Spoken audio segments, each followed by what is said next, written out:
Hello students, today we will discuss the second application of dimensional analysis. Before starting this application, we will do principle of homogeneity. According to this principle, we can add or subtract only those physical quantities which have the same dimensions. यानी एक जैसी dimension की ही physical quantities को हम add कर सकते हैं और subtract कर सकते हैं. Like अगर हम इसको एग्जाम्पल्स की फॉर्म में देखें तो velocity of a body can not be added with the force applied on it. तो वेलोसिटी को आप फोर्स के साथ ऐड नहीं कर सकते. Mass of a body can not be added और सब्ट्रैक्टेड फ्रॉम इट्स टेम्परेचर. तो मास को आप टेम्परेचर के साथ या ना ऐड कर सकते हैं ना सब्ट्रैक्ट कर सकते हैं. तो ये बड़ी इंपॉर्टेंट चीज़ होती है कि आप same physical quantities same dimensions की ही फिजिकल क्वांटिटीज़ को ऐड और सब्ट्रैक्ट कर सकते हो. और इसी चीज़ को हम यूज़ करते हैं to check the correctness of a given equation. कोई भी आपको एक इक्वेशन गिवन है जिसमें बहुत सारी फिजिकल क्वांटिटीज़ हैं, तो हम उसको चेक करते हैं डायमेंशनली कि इट इज़ करेक्ट और not. For example we have an equation s is equal to ut plus half at square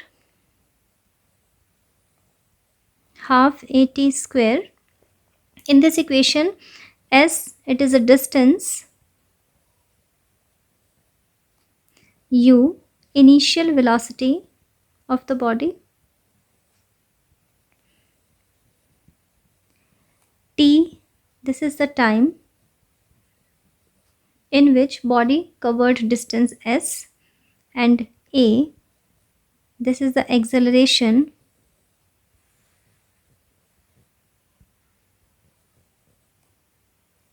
along the direction of velocity. ये हमारे पास टर्म्स गिवन हैं. Now we have to check the given equation is correct और not. तो उसके लिए देखो अब यहाँ पे आपके पास ये टर्म इसके साथ ऐड हो रही है. अभी मैंने कहा है एक ही जैसे फिजिकल डायमेंशंस की फिजिकल क्वांटिटीज़ को हम ऐड कर सकते हैं. Means dimensionally this and this must be equal. इसकी डायमेंशन इसके इक्वल होनी चाहिए. And if these two quantities are giving us this quantity S, distance हमें प्रोवाइड कर रही है, मीन्स कि ये और ये ऐड होने के बाद डिस्टेंस आपको प्रोवाइड कर रही हैं, तो इनकी जो डायमेंशंस है वो इसके इक्वल आनी चाहिए. अगर हमारे पास इन तीनों की डायमेंशंस इक्वल आ जाती है तो ये इक्वेशन डायमेंशनली करेक्ट हो जाएगी. Let's see. सबसे पहले हम राइट हैंड और लेफ्ट हैंड साइड की क्वांटिटीज़ देख लेते हैं. तो राइट हैंड साइड में देखें, राइट हैंड साइड में सबसे पहले डायमेंशन है यू टी की. तो डायमेंशन ऑफ यू टी हम लेंगे. यू इनिशियल वेलोसिटी है. वेलोसिटी की हमने पढ़ी थी m0 L t-1 and t is time. तो here we are getting m0 L t0. That means ये लेंथ की डायमेंशन आ गई. अब हम लेंगे dimension of A T square. In this type of discussions we ignore this constants. हम इन कॉन्स्टेंट्स को इग्नोर करते हैं. ये मैंने आपको अपनी पिछली वीडियोस में भी बताया था. तो dimension of A T square हो जाएगी ए यानी एक्सेलरेशन, टी इज़ टाइम, तो it will be m0 L t-2 dimension of acceleration multiplied by the dimension of T square. On simplifying it we are getting m0 L t0. तो ये भी आपके पास length की dimension के equal आ गई. Now on left hand side dimension of s means the dimension of length only, so it is m0 L t0. Then all the three quantities have the same dimension, so given equation is dimensionally correct. ये आपकी dimensionally correct हो गई. यहाँ पे जो चीज़ important है वो हमारे पास क्या है, वो ये चीज़ इम्पॉर्टेंट है कि हाफ ए टी स्क्वायर इसकी डायमेंशन और dimension of A T square are equal. ये चीज़ हमारे पास इक्वल है. ये नोट करने की चीज़ है हमारे यहाँ पे कि इन दोनों के डायमेंशंस आपके इक्वल हैं. यानी कि pure numbers like half, it is a pure number these are dimensionless. ये हमारे कैसे होते हैं, ये डायमेंशन लेस हमारे पास होते हैं। अगर ये डायमेंशन लेस होते हैं, और एक चीज़ मैंने आपको अपनी पहली वीडियो में बताया था कि dimensions do not depend on magnitude. तो अगर हम उस चीज़ को ध्यान रखें तो what we can say, S is equal to U T plus A T square, this is dimensionally correct. ये डायमेंशनली करेक्ट होगी, it is dimensionally correct, but actual में ये करेक्ट नहीं है। तो what conclusion we can take from here, we can say a dimensionally, it's very important, a dimensionally correct equation need not be actually correct। अगर कोई equation dimensionally correct आ रही है like this one, तो ज़रूरी नहीं है कि वो सच में ही करेक्ट हो, एक्चुअली में वो करेक्ट हो। But a dimensionally wrong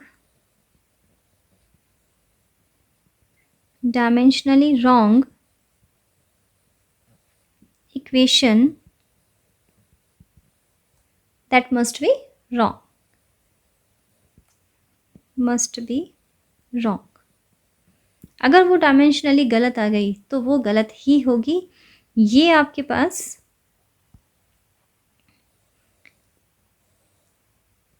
fixed है कि अगर डायमेंशनली गलत है तो वो गलत ही होगी, पर डायमेंशनली अगर करेक्ट है तो ऐसा हमेशा पॉसिबल नहीं है कि वो करेक्ट ही हो। तो दिस इज़ वेरी इंपॉर्टेंट। अब इसके अकॉर्डिंग ही ये जो लॉ हमने पढ़ा था अभी, principle of homogeneity and these things we have taken, तो इनके बेस पे अब हम यहाँ पे सेकेंड एप्लीकेशन करेंगे। This is to check the correctness of the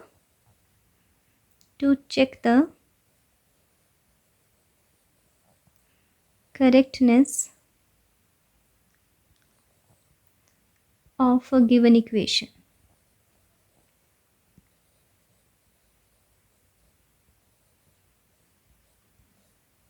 suppose आपके पास है half M V square is equal to M G H.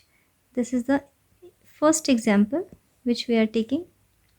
हमें इसे डायमेंशनली चेक करना है, इट इज़ करेक्ट और नॉट। तो first of all we will take left hand side. Left hand side के लिए हम लेंगे dimension of half, we will ignore because it is a constant और अ प्योर नंबर। तो dimension of M V square we will take here, M is mass, v is velocity, g acceleration due to gravity and h is height। तो m is mass, this is m, v is velocity, this is lt minus 1 whole power 2। तो we will write m and it is l2 t minus 2, so it will be m l2 t minus 2। now we will see in right hand sides dimension of mgh, here m is mass, this is m, g is acceleration due to gravity, lt minus 2, and h is height, this is l। now we will combine the powers, this is m and 2 t minus 2, so these two are equal, so we will say the given equation is dimensionally correct। तो ये आपके पास dimensionally correct हो गई। in this way we used to check the dimensions of the given equation।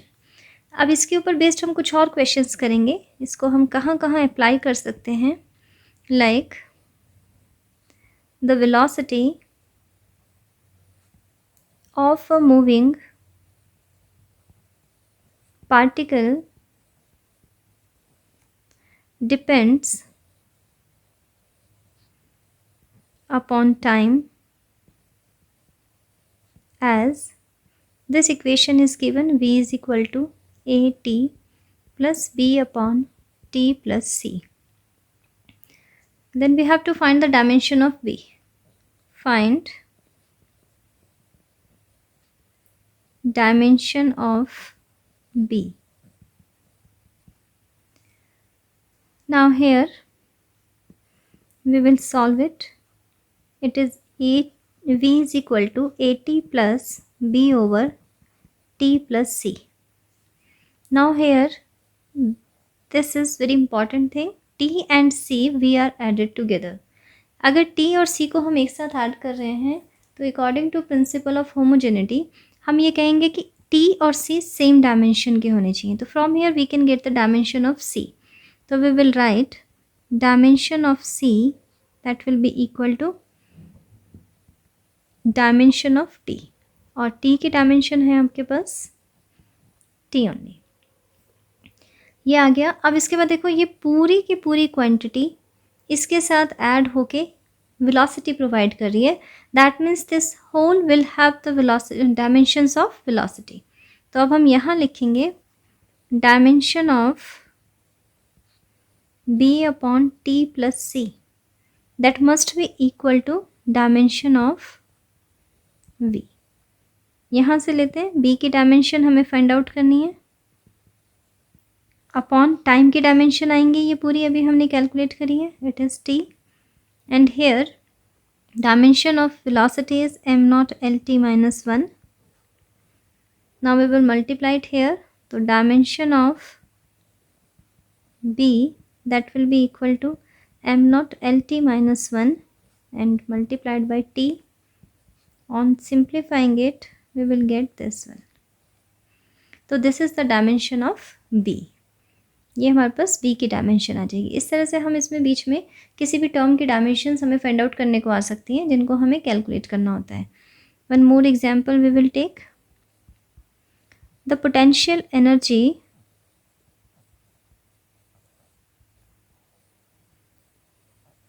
of a particle varies with distance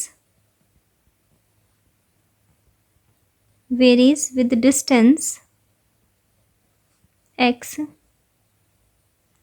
from a fixed origin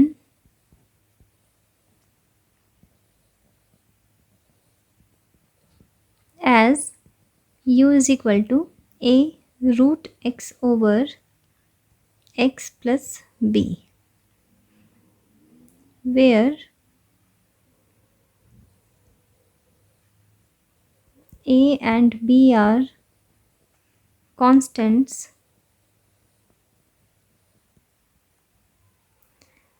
Find dimension of AB. ये हमें find out करना है. तो सबसे पहले हम एक्सप्रेशन लिख लेते हैं. u is equal to a root X over X plus B. यहाँ से x हमें डिस्टेंस गिवन है, u आपके पास है पोटेंशियल एनर्जी यानी एनर्जी है. तो ये हमारे पास फिर वही चीज़ आती है प्रिंसिपल ऑफ होमोजेनिटी हम यहाँ पे यूज़ कर सकते हैं. x एंड b ये दोनों चीज़ें आपकी ऐड हो रही हैं. Again the same thing, same dimensions की फिजिकल क्वांटिटीज़ को हम ऐड करते हैं. तो x और b की डायमेंशन सेम होनी चाहिए. So we will write dimension of b that will be equal to dimension of x. तो b की डायमेंशन या x यानी डिस्टेंस की डायमेंशन की इक्वल आ जाएगी mlt नॉट. ये हमारे पास b की डायमेंशन आ गई. अब ये पूरा एक्सप्रेशन एनर्जी के इक्वल आ रहा है. मीन्स इस पूरे एक्सप्रेशन की जो एनर्जी है वो है डायमेंशन है that should be equal to the dimension of energy. तो हम यहाँ लिखेंगे dimension of a root X over X plus B that is equal to dimension of u. Values डाल देते हैं डायमेंशंस की. डायमेंशन ऑफ a ये हमें फाइंड आउट करना है मल्टीप्लाइड बाई रूट एक्स यानी x की डायमेंशन है आपके पास l और इसकी power half upon x plus b. ये पूरा आपको डिस्टेंस ही प्रोवाइड कराएगा ऐड होने के बाद. तो it is l only is equal to dimension of u means dimension of energy that is ml2 t minus 2. ये मैंने आपको अपनी पिछली वीडियोज़ में बताया है कैसे कैलकुलेट करते हैं. Now we can calculate the dimension of a that will be equal to ml2 t minus 2. It is L over L half. Now dimension of A, that will be equal to m L2 t minus 2. This is L half and it is m, इसको half को 2 को हम add कर देंगे तो it is 5/2 t minus 2. ये आपके पास आ गई dimension of a. And we have to calculate the dimension of A b. Dimension of A b, तो हम दोनों की डायमेंशंस को लिख लेते हैं. ए है आपके पास एम एल 5/2 t minus 2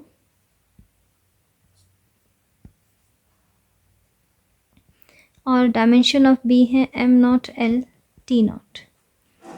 यहाँ पे m आपका कंबाइंड करो पावर, m की पावर 1 और 0 आपका 1 आ जाएगा. l आपकी कंबाइंड हो जाएंगी, 1 और ऐड हो जाएगा, it will be 7/2 and t is -2. This is the final answer, यानी dimension of A B. Now we will do the next question. Example number I think 4 we will do.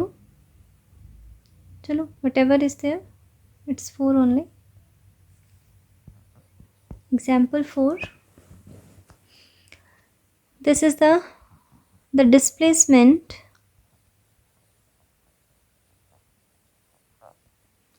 of a particle is given by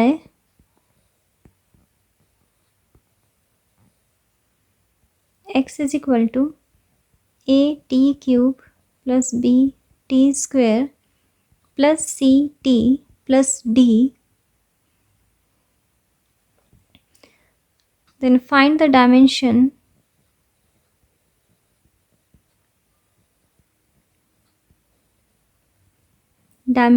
of AD over BC, where t is the time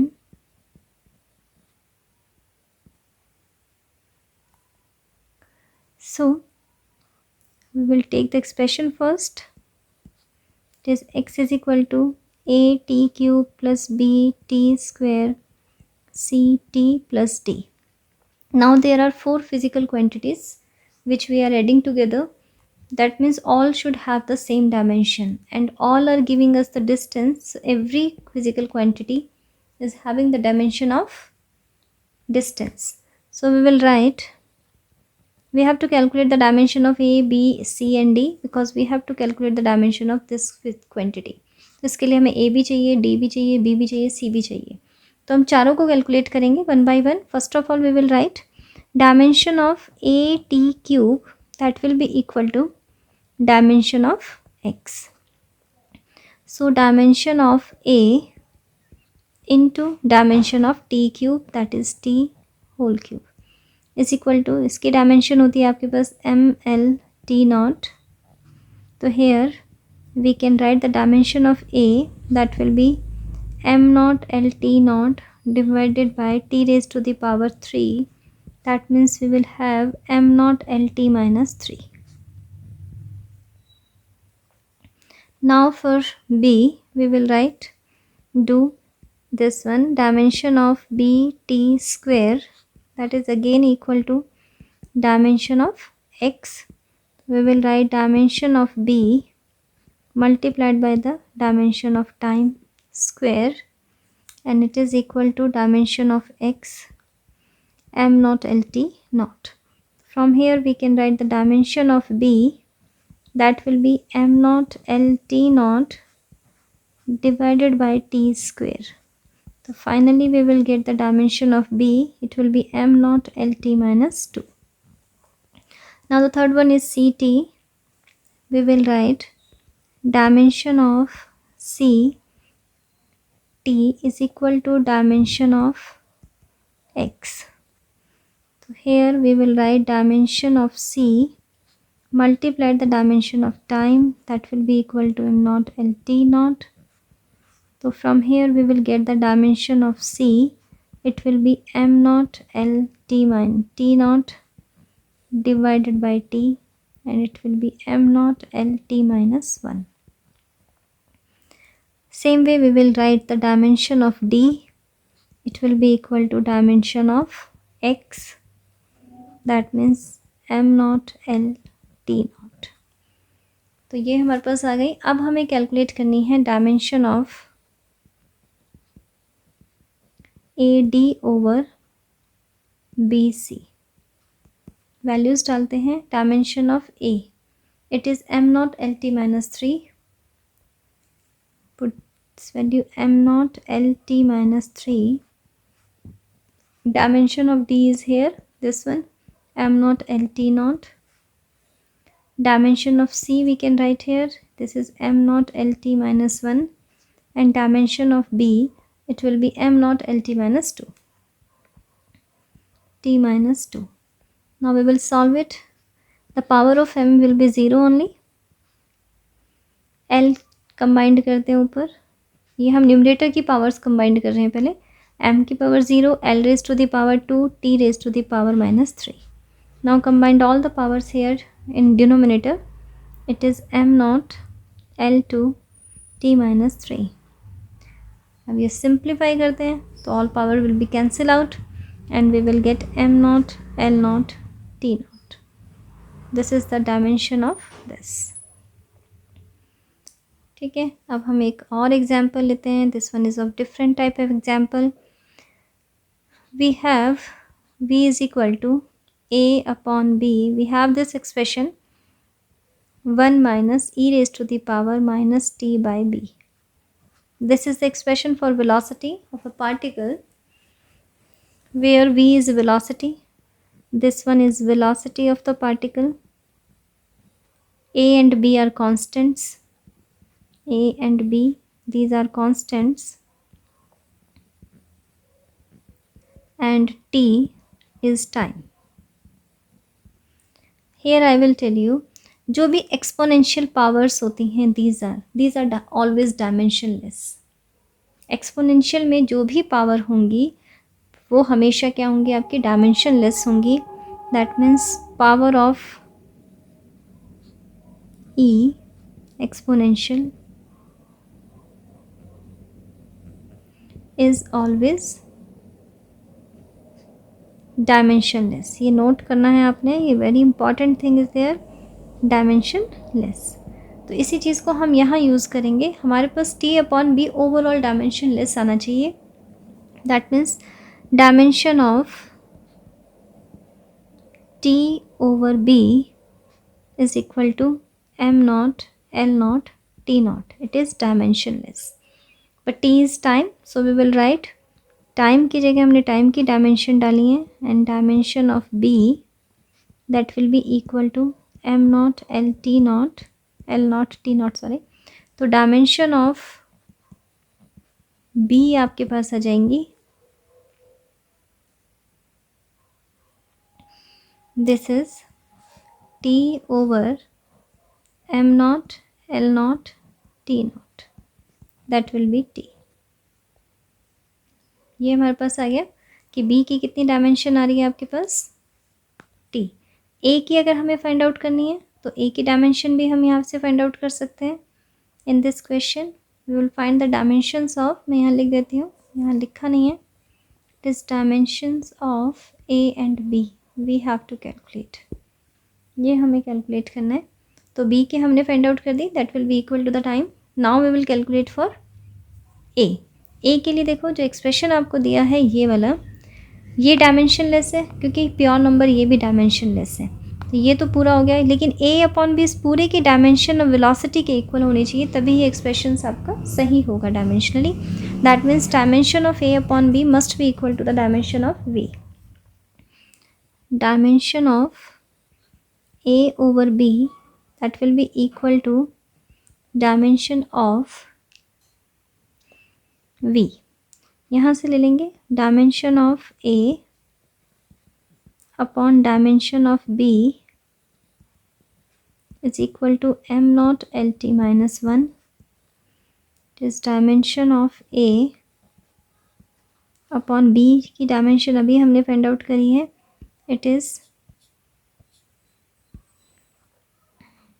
t is equal to m naught lt minus 1, m naught lt minus 1.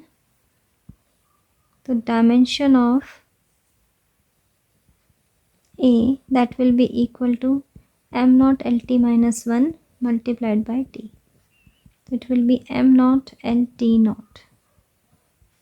a आपका किसकी dimension के equal है? इसकी dimension length की dimension के equal है. The same way if we have one more example, ये है आपके पास y is equal to a sine omega t plus kx, where x and t are the distance and time, y is the displacement of the particle, and a is the amplitude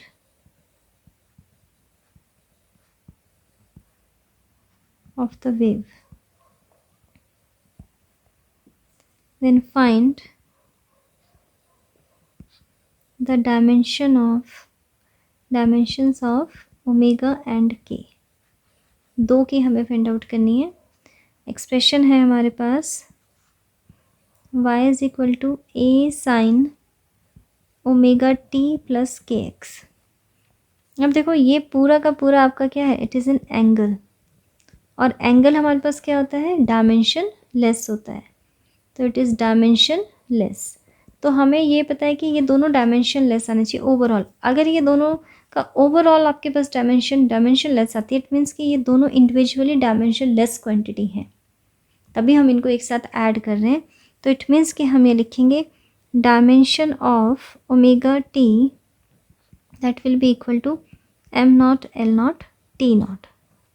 यहाँ से आपके पास dimension of omega into T की आपकी capital T हो जाएगी. This is M not L not T not.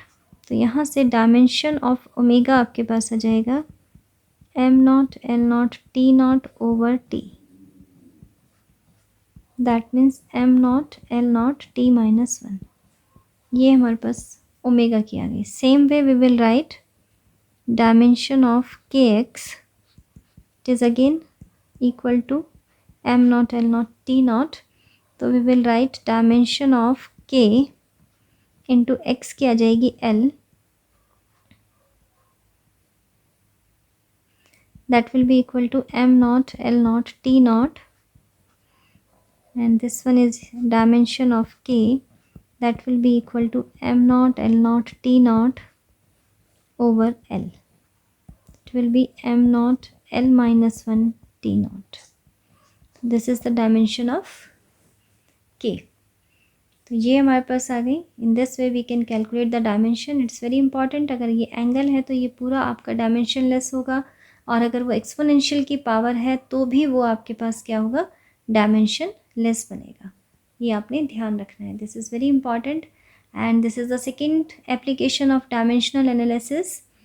You can do more and more questions on it, and I think it will be more clear to you now. We have done different type of questions, so we will again meet in the next video with the next application. Thank you.